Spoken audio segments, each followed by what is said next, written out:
ఏంటి జగన్ రియాక్షన్ లేదేంటి? అప్పుడే భయం వేసిందా? ఇదే ఇప్పుడు సోషల్ మీడియాలో వైరల్ అవుతున్నటువంటి ప్రశ్న. ప్రత్యేకంగా వైఎస్ జగన్మోహన్ రెడ్డి గారి మౌనం చుట్టూ పెద్ద చర్చ మొదలైందండి.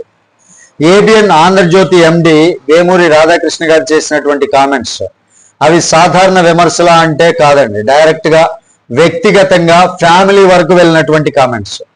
సాధారణంగా ఏంటి, జగన్ గారు అంటే వైసీపీ వాళ్ళు చెప్పుకునే గొప్పలేంటి, ఆయన ఒక వీరుడు, ధీరుడు, సాహసవంతుడు, సోనియా గాంధీని కూడా ఎదిరించినటువంటి వ్యక్తి, భయం అంటే అర్థమే తెలియదు అని సొంత డప్పు కొట్టుకుంటూ తిరుగుతుంటారు కదా. అయితే ఇప్పుడు అదే జగన్ ఎందుకు సైలెంట్గా ఉన్నాడు? ఇక్కడే స్టోరీ చాలా ఇంట్రెస్టింగ్గా అవుతుందండి. ఒకసారి జాగ్రత్తగా చివరి వరకు చూడండి. ఏప్రిల్ 4వ తారీఖు ఆర్కే కామెంట్స్ చేశారు, అంతకుముందు శనివారం అనమాట.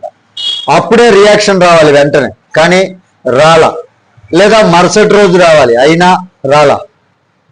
ఏకంగా 2-3 రోజులు గ్యాప్ తీసుకొని వైసీపీ నేతలు ఒక్కసారిగా రెస్పాండ్ అయ్యారు. ఇక్కడే అందరిలో ఒక చిన్న డౌట్ ఉందండి, ఇది న్యాచురల్ రియాక్షనా లేక ప్లాన్ చేసినటువంటి రియాక్షనా అని.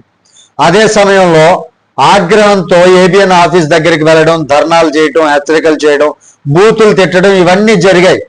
ఇవన్నీ జరిగిన తర్వాత ఆ వీక్ మొత్తం జనాలు ఎదురు చూశారు. ఓకే, వాళ్ళు చేసినటువంటి ఆగ్రహాలకి, ధర్నాలకి, హెచ్చరికలకి, బూతులకి అన్నిటికీ కౌంటర్గా ఈ శనివారం ఆర్కే గారు ఏదన్నా వీకెండ్ కామెంట్స్ లో చెప్తారా అని ఎదురు చూశారండి.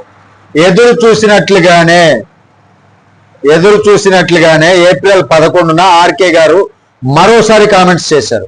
ఈసారి ఇంకా స్ట్రాంగ్ గా చేశారనమాట. ఫ్యామిలీ విషయాలు బయట పెడతా, పర్సనల్ సీక్రెట్స్ నా దగ్గర చాలా ఉన్నాయి జగన్ నీవి, అవి బయట పెట్టానంటే జనాలందరూ ముఖాన ఊస్తారు అన్నట్లుగా మాట్లాడటం జరిగింది. ఇంకొక విషయం కూడా అన్నారండి, నాకు ఇంకా చాలా తెలుసు, బయట పెట్టాల్సి వస్తుంది, జాగ్రత్త అనే వార్నింగ్ ఇచ్చినట్లుగా నెక్స్ట్ లెవెల్ స్టేట్మెంట్స్ అయితే ఇచ్చారు. ఇంతటి హాట్ కామెంట్స్ వచ్చాక ఇప్పటి వరకు అంటే 2-3 రోజులు గడిచింది. ఇప్పటికే 11 అంటే ఈరోజు 13వ తారీఖు, 3 రోజులైంది. జగన్ నుంచి ఎలాంటి రియాక్షన్ రాలేదు. ఇక్కడే అందరిలో మరలా పెద్ద ప్రశ్న అయితే ఉత్పన్నమవుతుందండి. జగన్ గారు భయపడ్డారా లేక పొలిటికల్ స్ట్రాటజికల్ గా సైలెంట్ గా ఉన్నారా? ఎందుకంటే జగన్ గతంలో చేసినటువంటి మాటలు మనకు గుర్తున్నాయి. గతంలో ఏదైతే చెప్పారో మాటలు, ఆర్కే గారు 4వ తారీఖు చేసినటువంటి కామెంట్స్ కి జగన్ గారు ఇచ్చినటువంటి రిప్లై, పోలీస్ స్టేషన్లు తిప్పి కొడతా ఉన్న లెవెల్లో రియాక్ట్ అయ్యారు. అలాంటి వ్యక్తి ఇప్పుడు మాత్రం పూర్తిగా సైలెంట్ అయ్యారు. ఎందుకయ్యారు? రాధాకృష్ణ గారు చేసినటువంటి ఆరోపణలు ఏమన్నా చిన్నవా అంటే కాదండి, చాలా పెద్ద కామెంట్స్ చేశారు. లంచం ఆఫర్ చేశారని, ఫ్యామిలీ సీక్రెట్స్ ఉన్నాయని, వివేకానంద రెడ్డి గారి హత్య కంటే కూడా పెద్ద సంఘటన ఉందని సూచించారండి. వార్నింగ్ ఇచ్చారు, సిగ్నల్ ఇచ్చారు. ఇది నిజమా కాదా అనేది పక్కన పెడితే ఈ స్థాయి ఆరోపణలకు సాధారణంగా ఏ నాయకుడైనా వెంటనే కౌంటర్ ఇస్తాడు. కానీ ఇక్కడ జగన్మోహన్ రెడ్డి గారు చూస్తే మౌనం. పోనీ ఆయన మౌనంగా ఉన్నారు, ఆయన సోషల్ మీడియా యాక్టివిస్టులు ఏమన్నా కౌంటర్ ఇస్తారంటే వాళ్ళ దగ్గర నుంచి కూడా ఇప్పటి వరకు కౌంటర్ ఏం రాలా, మౌనంగానే ఉన్నారు. ఈ మౌనం వెనక 3 అవకాశాలు ఉన్నాయండి. స్ట్రాటజికల్ సైలెన్స్ ఒకటి అనుకోవచ్చు, టైం చూసుకొని పెద్దగా రియాక్ట్ అవ్వాలని ప్లాన్ చేస్తూ ఉండొచ్చు. లీగల్ కన్సల్టేషన్ పరంగా అంటే వెంటనే మాట్లాడితే సమస్యలు వస్తాయని భయపడి నిదానంగా మాట్లాడదామని ఆలోచిస్తున్నారా?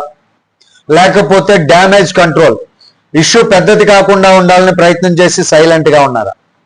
వాళ్ళు ఎందుకోసం సైలెంట్ గా ఉన్నా సరే ప్రజల దృష్టిలో మాత్రం ఒకటే ప్రశ్న వస్తుంది, జగన్ ఎందుకు మాట్లాడటం లేదు? ఇక వైసీపీ నేతలు కూడా ఇప్పటి వరకు పెద్దగా రియాక్ట్ కాలేదు అంటే ఇక్కడ ఇంకా పెద్ద సస్పెన్స్ ని క్రియేట్ చేస్తుందండి, జనాల్లో పెద్ద సస్పెన్స్ ని పెంచుతుంది. ఇది నిజంగా భయమా లేక సరైనటువంటి టైం కోసం వేచి చూసేటటువంటి రాజకీయ గేమ్ ప్లానా అంటే ఆలోచించి చూడాలి. రాబోయే రోజుల్లోనే మనకు అర్థమవుతుందా అది ఏంటి అనేది. దీనిపైన మరి మీరేమనుకుంటున్నారు? జగన్ అసలు రియాక్ట్ అవుతారా? అయితే ఎప్పుడు రియాక్ట్ అవుతారు అనుకుంటున్నారు? మీ అభిప్రాయాన్ని కామెంట్ రూపంలో తెలియజేయండి.